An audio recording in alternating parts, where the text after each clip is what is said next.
श्रीनाथ जी ठाकुर जी के प्रति वात्सल्य भाव रखते थे। मेरे लाला पुष्ट मार्गी, वात्सल्य भाव, जैसा भाव करोगे वैसे ही। ये था माम प्रपद्यन्ते तास्तथैव भजाम्यहम् हम। ठाकुर जी के प्रति इनका पुत्र भाव था, मेरा लाला। जैसे नंद बाबा, ठीक ऐसा ही भाव श्री विठलनाथ गोस्वामी जी का। एक बार श्री श्रीनाथ जी को दूध पिला रहे थे। ठाकुर जी ने एक घूंट पिया दूध और कटोरा ऐसे हटाते हुए कहा जय जय, क्या कमी रह गई दूध में?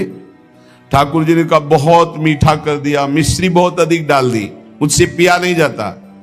बड़ी मनोहार करी, आज पी लो कोई बात नहीं, क्योंकि पुत्र भाव है। ठाकुर जी ने बड़ा ऐसे करते हुए पिया। दूसरी बार भोग में आपने मिश्री कम मिलाई। ठाकुर जी ने एक घूंट पिया, ऐसे कर दिया। कहा जय जय, आज क्या कमी? कहा दूध तो एकदम सीठा कर दिया, फिर भी पी लो। थोड़ा ही कम तो मिश्री मिलाई, पहले वाले में आप कह रहे थे मिश्री बहुत अधिक है, तो इससे थोड़ी कम कर दी। बोले नहीं सीठा है, पी लो, आप पी लो, पी लो। बहुत दुलार किया, दूध पी लिया। तीसरी बार जब भोग लगाया तो मिश्री अलग दूध अलग। लालजू ने कहा आपने ऐसा क्यों किया, मिश्री क्यों नहीं मिलाई? गोसाई जी ने कहा जब मेरे द्वारा मिलाई हुई मिश्री आपको पसंद ही नहीं आती, कभी कह देते हो बहुत मीठा है, कभी कह देते हो सीठा है, तो आज स्वयं मिला लो। तो हंसकर कहा कि हम मिलाने लायक हैं? हम आपके बालक हैं, बालक मिलाना क्या जाने? और दौड़ गए और गोद में बैठकर छाती से चिपक गए और कहा रूस गए क्या, मिला के पिलाओ, हम तो बालक हैं, हम थोड़ी मिला पाएंगे। ये था माम प्रपद्यन्ते, वात्सल्य भाव, मेरे पुत्र हो। तो वैसे ही ठाकुर जी गोसाई जी के हृदय से चिपक करके श्री श्रीनाथ जी कहने लगे मैं तो आपका बालक हूं ना। अशुभ प्रवाह होने लगा। ठाकुर जी ऐसे महान सुख देते हैं जो जिस भाव से। एक दिन मचल गए, सैया रचना करके जब शयन कराने को गए, कहा यह सैया ठीक नहीं है, दूसरी सैया ले आए। ये बिछौना ठीक नहीं है, दूसरा बिछौना ले आए। नहीं नहीं ये रंग मुझे पसंद नहीं, और रंग का बिछौना बिछा दिया। अब कितने बिछौना कितनी सैयाएं बदल दी लालजू महाराज बार बार, ये ठीक नहीं, ये ठीक नहीं। पसीना पसीना हो गए थे गोसाई जी। गोसाई जी ने कहा कि आपको कौन सी सैया पसंद आएगी, कौन सा बिछौना पसंद आएगा? बोले बताओ, तुम सैया बनो और तुम्हारी छाती पे हम सोएंगे, क्योंकि हम यशोदा मैया की गोद में ही सोते। अगर दिन में कभी अथाई में बाबा के पास गए तो उनके तोंद पे लेट के सोते, तो आप लेटो और आपकी गोद में हम। श्रीनाथ जी, श्री विठलनाथ जी गोस्वामी जी की गोद में जैसे मां की गोद में बच्चा, ऐसे श्रीनाथ जी सोए। एक दिन श्रीनाथ जी के सामने गिरिराज जी से बंदर आया, हु ऐसे किया, वो जैसे बंदर करते हु ऐसे, वो बड़ी जोर रो पड़े श्रीनाथ जी। और गोस्वामी जी सेवा में थे, तत्काल गोस्वामी जी के ऐसे गोद में चिपक गए और कहा बंदर मुझे डर लगता है। गोसाई जी ने कहा इस बंदर से डर लगता है?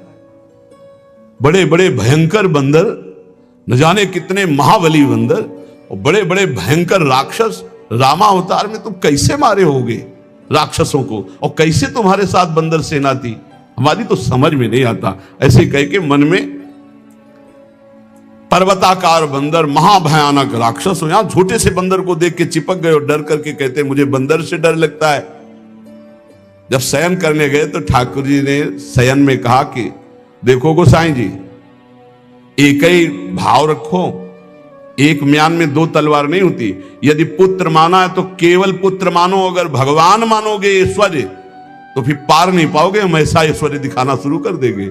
अगर पुत्र माना है तो केवल पुत्र ही मानो, तो तुम्हारा बेटा बंदर से डरेगा कि नहीं? तो हम वैसे ही डर रहे हैं जैसे बेटा डरता है। और अगर ये कि भगवान ऐश्वर्यशाली, तो फिर पार नहीं पाओगे, हम इतना ऐश्वर्य दिखा देंगे। एक म्यान में दो तलवार नहीं रहती। गोसाई जी जगे, एकदम। और श्रीनाथ जी को देखा पास में, गले से लगा करके दुलार करते हुए, वात्सल्य भाव। एक दिन चूड़ी पहनाने वाली आई,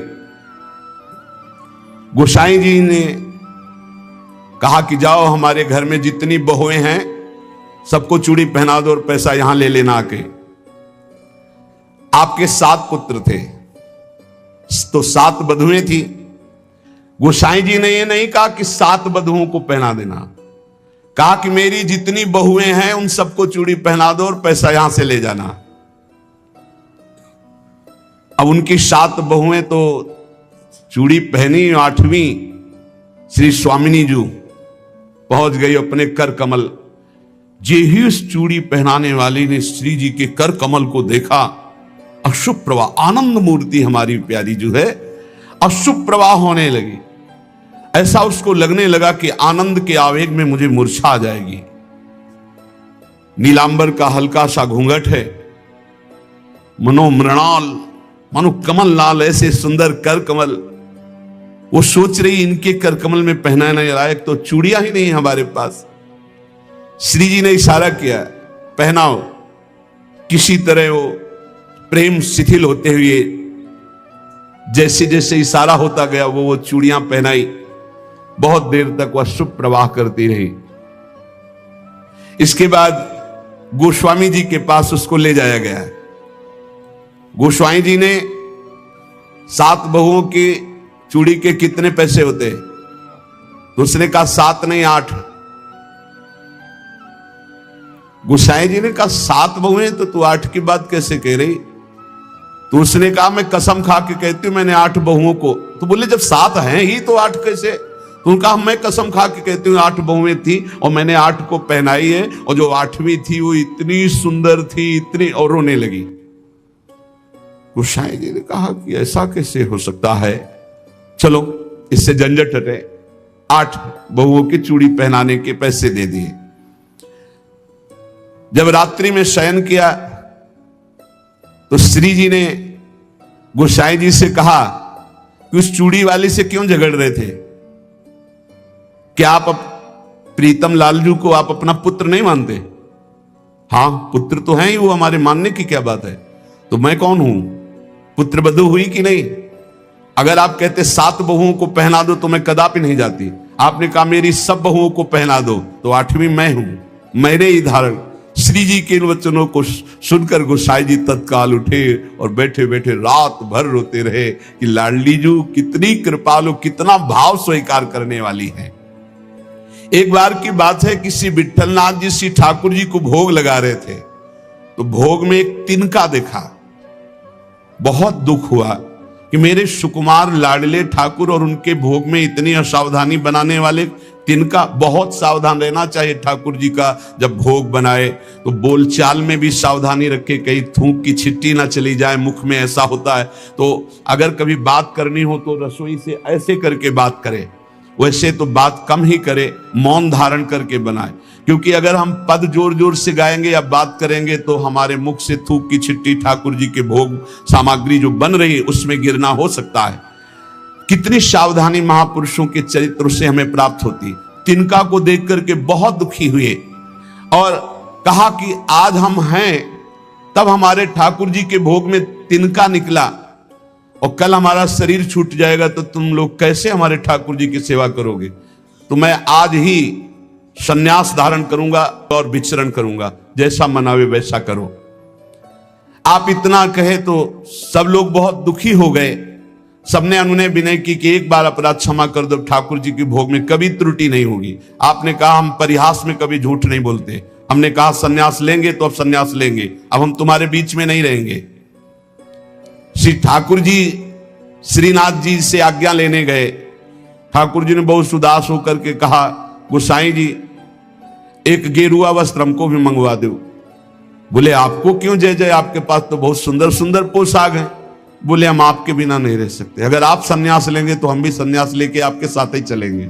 देखो कैसा प्यार करते, जैसे माधोदास बाबा जगन्नाथ जी को प्यार करते तो जगन्नाथ जी से जाके आज्ञा ली, जय जय अब ब्रज 84 कोस आपकी लीला भूमि में जाना चाहता हूं, आदेश दे दो। बोले बाबा आपके बिना हम रह नहीं सकते। बोले नहीं जय जय, हमारे पास इतनी भोग सामग्री नहीं कि मैं रास्ते में आपको भोग लगाऊं, आपको नहीं ले जा पाऊंगा, पर हम जाएंगे ब्रज 84 कोस दर्शन करने आपकी लीला भूमि के। ठाकुर जी चुप हो गए, उनके आगे बस कहां। अब वो सुबह प्रातः कालीन चले। अब सुबह सुबह ही इतनी भूख लग आई तो उन्होंने कहा आज तक कभी ऐसी भूख नहीं लगी। तो एक माई थी, तो उससे कहा माई बहुत भूख लगी, कुछ मिल सकता है? तो बोले बाबा अभी बना देती हूं। तो कुछ समय में वो भोजन बना करके और पवाने, और जब पवा रही थी माधवदास बाबा को तो रोते जा रही थी। तो बाबा की दृष्टि गई। बाबा ने कहा माई रो क्यों रही हो? बोले इतना सुंदर सुकुमार लाडला बालक तुम्हारे जैसे बाबा जी के साथ कैसे आ गया, इसकी मां कैसे रहती होगी? तो उन्होंने भागवतिक दृष्टि से देखा तो थाल में बैठे जगन्नाथ जी पा रहे थे। बोले इसीलिए भूख लग रही थी, हमें पता क्या कि तुम्हें भूख लग रही है, तुम क्यों साथ? बोले बाबा मैं नहीं रह पाऊंगा आपके। ये जरा प्यार देखो ठाकुर जी का। कह रहे बाबा मैं नहीं रह पाऊंगा। ऐसे ही श्रीनाथ जी गोसाई जी से कह रहे कि एक गेरुआ वस्त्र हमको भी मंगा दो, अगर आप सन्यास लोगे तो हम भी सन्यास ले लेंगे। गोसाई जी आपके बिना हम नहीं रह सकते। गोसाई जी ने गले से लगा लिया। तो कहा गले से लगा लिया तो मेरी बात मानो, अब तुम्हें सन्यास नहीं लेना। बोले जैसी आपकी आज्ञा। बोले सेवा में त्रुटि अगर हो रही तो मुझे दुख नहीं तो तुम्हें दुख क्यों हो रहा है? तो बोले तुम्हें दुख हो या ना हो, आप मेरे पुत्र हो, मेरे को दुख होता है कि मेरे लालन के भोग में तिनका कैसे आ गया। भाव समझिए।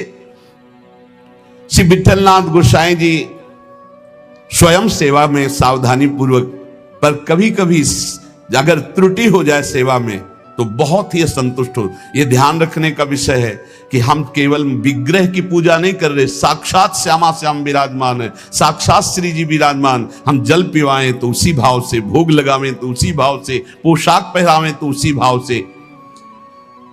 श्री गोस्वामी जी शयन करते थे गोकुल में आकर, और नित्य प्रति श्री श्रीनाथ जी की सेवा में आते। यहां जतिपुरा गोवर्धन में श्रीनाथ जी विराजमान थे, तो आप घोड़े पे चढ़ करके आते थे। यदि कहीं आने में कुछ विलंब हो जाए तो अन्य सेवा चाहे कोई कर ले, पर आरती आप ही रोज करते थे। आरती सेवा आप ही करते थे। आज भी बल्लभ कुल में नियम चला आ रहा है कि और ठाकुर सेवा तो सब मिलकर करेंगे, लेकिन आरती गोस्वामी वंशज ही करेंगे। श्री ठाकुर जी की अक्षुण्ण सेवा गोस्वामी जी अपने बालक के समान मानकर करते। जो भगवन्निष्ठ सदाचारी पुरुष होते हैं तो उनका प्रभाव सबके ऊपर पड़ता है। उस समय भक्ति का वातावरण एक बन चुका था, जिसको देखो सब भगवान की भक्ति में निमग्न। कृष्णदास जी ने क्या किया कि जो गोपीनाथ जी गोलोक गमन हो गया था, तो उनकी पत्नी और उनके पुत्र पुरुषोत्तम जी अभी छोटे थे, उनसे बात की और गद्दी पर पूरा अधिकार कर लिया। पुरुषोत्तम है ही, क्योंकि उनके पिता गोपीनाथ जी अधिकारी थे, और हटा दिया श्री विठलनाथ जी को। और हटा ही नहीं दिया, पूरी सेवा से हटा दिया कृष्णदास अधिकारी जी ने।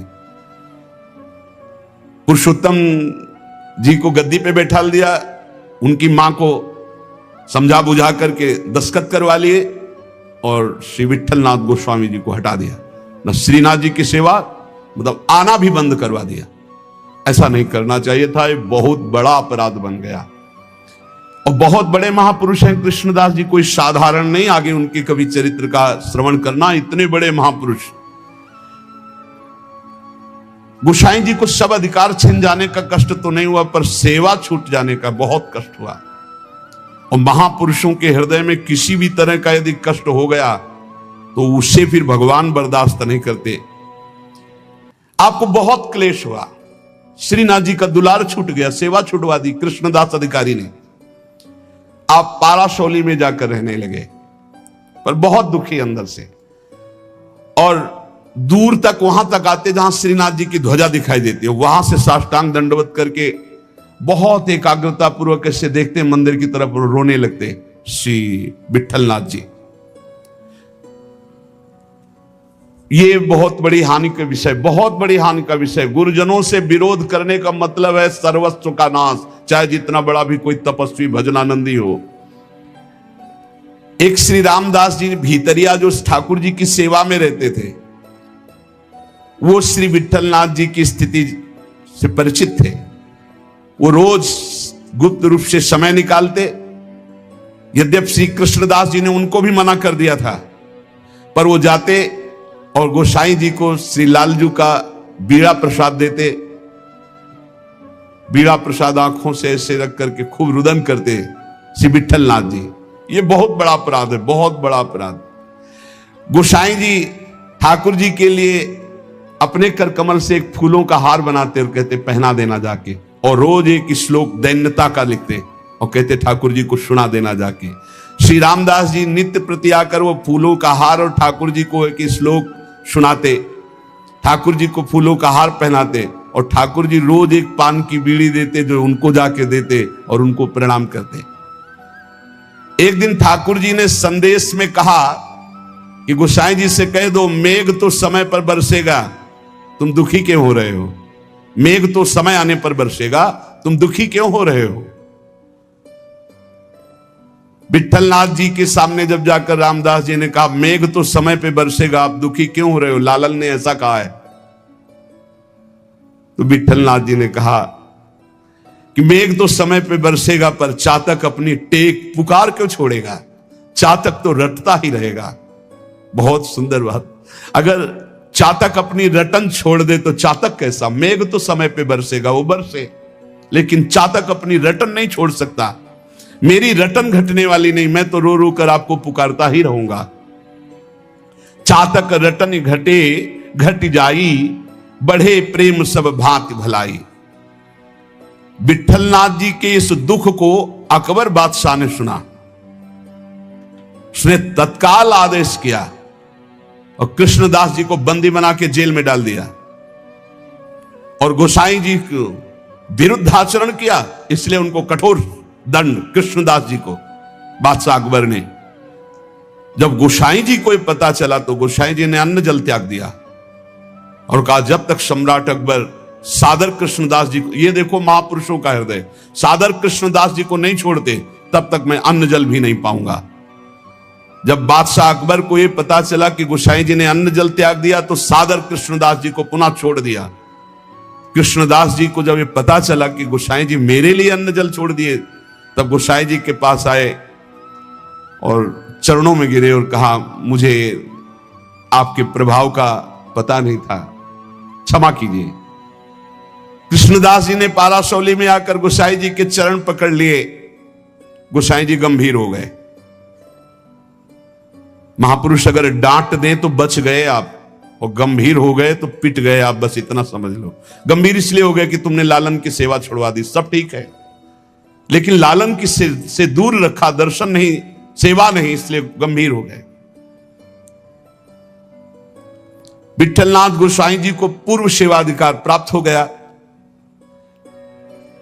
श्री कृष्णदास जी का अंतिम लीला जानते हो कैसे हुई? कुआं में पैर फिसल गया और गिर के मरे और प्रेत बने, इसी अपराध के कारण। बहुत सावधान। इतने बड़े महापुरुष हैं, उनका चरित्र है कृष्णदास जी का, बहुत बड़े महापुरुष हैं, लेकिन अपने गुरु से अपराध बन गया। गुरुवंश गुरु स्वरूप ही है, अपराध बन गया तो प्रेत योनि को, पैर फिसल गया, कुएं में गिरे और उनके प्रेत योनि को प्राप्त हुए। अकबर क्यों कृपालु था, क्यों श्रद्धा करता था विठलनाथ जी गोस्वामी के ऊपर? एक बार श्री यमुना जी में स्तोत्र का गायन का कंचन वर्ण तेज चमकता हुआ विठलनाथ गोस्वामी जी का, तो स्नान करके यमुना जी की आराधना कर रहे थे, तो उधर नौका में जल विहार करते हुए इसकी बादशाह की कोई हिंदू बेगम होगी, तो वो दूर से देखा कि तेजस्वी तो भगवान के समान है। नौका समीप ले गई, उतर कर चरणों में वंदन किया। विठलनाथ गोस्वामी जी को देखकर उसे पक्का लगा कि ये जो आशीर्वाद दे देंगे तो पक्का। तो उन्होंने कहा कि आपसे मैं एक ही आशीर्वाद चाहती हूं कि मेरे बादशाह मेरे अनुकूल रहें। हर पत्नी यही चाहती है। आप कृपा करके कोई ऐसा जंतुर बांध दीजिए, कोई मंत्र बता दीजिए, कोई उपाय बता दीजिए कि बादशाह सलामत हमारे बस में रहें। हमारे अधीन रहे। आपने मुस्कुरा दिया कि मैं एक जंतुर देता हूं, इससे बादशाह तुम्हारे अधीन रहेंगे, और दोहा लिख करके भुजा में बांध दिया। यंत्र मंत्र और तंत्र को भूल करो जनि कोय, पति कहे सो कीजिए वो आप ही बस होए। ये दोहा लिख करके बांध दिया। दूर से गुप्तचर लगे रहते थे। गुप्तचर ने कहा कि विट्ठलनाथ गोस्वामी जी ने कोई जादू टोना करके आपकी हिंदू बेगम की बाह में जंतुर बांध दिया है। तत्काल आया, जब वो महल तोड़ दिया जंतुर और उसे कहा खोला जाए, खुला गया। और जब ये दोहा पढ़ा कि यंत्र मंत्र और तंत्र को भूल करो जनि कोय, कोई उपाय मत करो ये यंत्र तंत्र मंत्र जंतर वाला, पति की आज्ञा में रहो, इसी से पति अधीन हो जाएगा।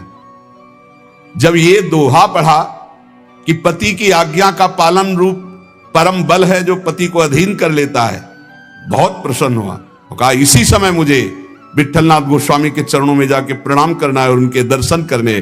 तब से बहुत श्रद्धा विट्ठलनाथ गोस्वामी जी के ऊपर, और वो आकर के गोकुल में और गोवर्धन में बहुत सी संपत्ति जमीन ये सब विट्ठलनाथ गोस्वामी जी को दी। जिस समय महाप्रयाण का समय आया तो विट्ठलनाथ गोस्वामी जी ने सातों पुत्रों को बुलाया और अलग अलग ठाकुर जी प्रदान किए। 7 पुत्र श्री गिरधर जी, श्री गोविंद जी, श्री बालकृष्ण जी, श्री गोकुलनाथ जी, श्री रघुनाथ जी, श्री यदुनाथ जी और श्री घनश्याम जी। ये 7 पुत्र श्री विट्ठलनाथ गोस्वामी जी के थे। सातों को अलग अलग ठाकुर सेवा प्रदान की।